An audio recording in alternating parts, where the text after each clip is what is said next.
নমস্কার বন্ধুরা, নিশ্চয়ই সকলে খুব ভালো আছেন। আজকে আমি একদম নতুন রকম একটা রেসিপি আপনাদের করে দেখাবো।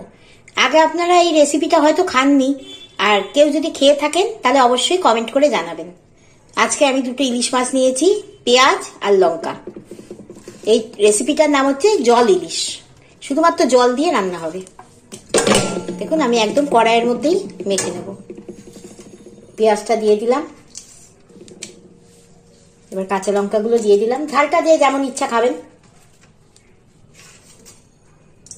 কেউ বেশি ঝাল খেলে লঙ্কা বেশি নেবেন, আর কেউ কম খেলে তাহলে কম ঝাল নেবেন।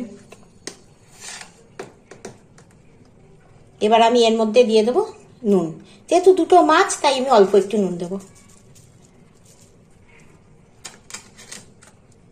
এবার আমি এর মধ্যে দেবো সামান্য তেল। আমি এখানে সানফ্লাওয়ার অয়েল নিয়েছি। এবার এটা ভালো করে হাত দিয়ে মেখে নেব।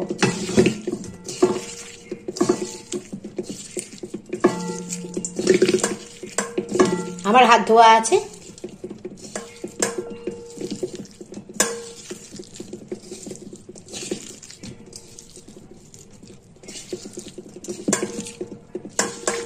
ব্যাস রেডি।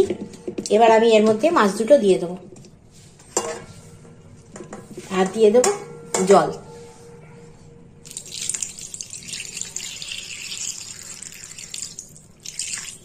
আর কিচ্ছু লাগবে না। এবার আমি এটা গ্যাসের উপর বসিয়ে গ্যাসটা জ্বালিয়ে দিয়ে জাস্ট ঢাকা দিয়ে রেখে দেবো কিছুক্ষণের জন্য। আমি গ্যাসটা জ্বালিয়ে দিয়েছি।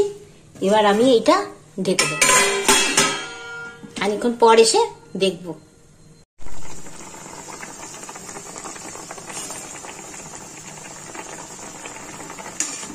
মাছও সেদ্ধ হয়ে গেছে। 5 মিনিট মতো রেখেছিলাম। আমি এর মধ্যে একবার একটু দেবো সর্ষের তেল।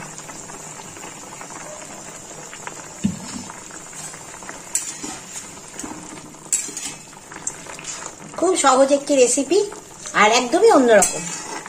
এখন তো খুব ভালো ইলিশ পাওয়া যাচ্ছে, এরকম একদিন করে খাবেন, দেখবেন খুব ভালো লাগবে। একদম অন্যরকম।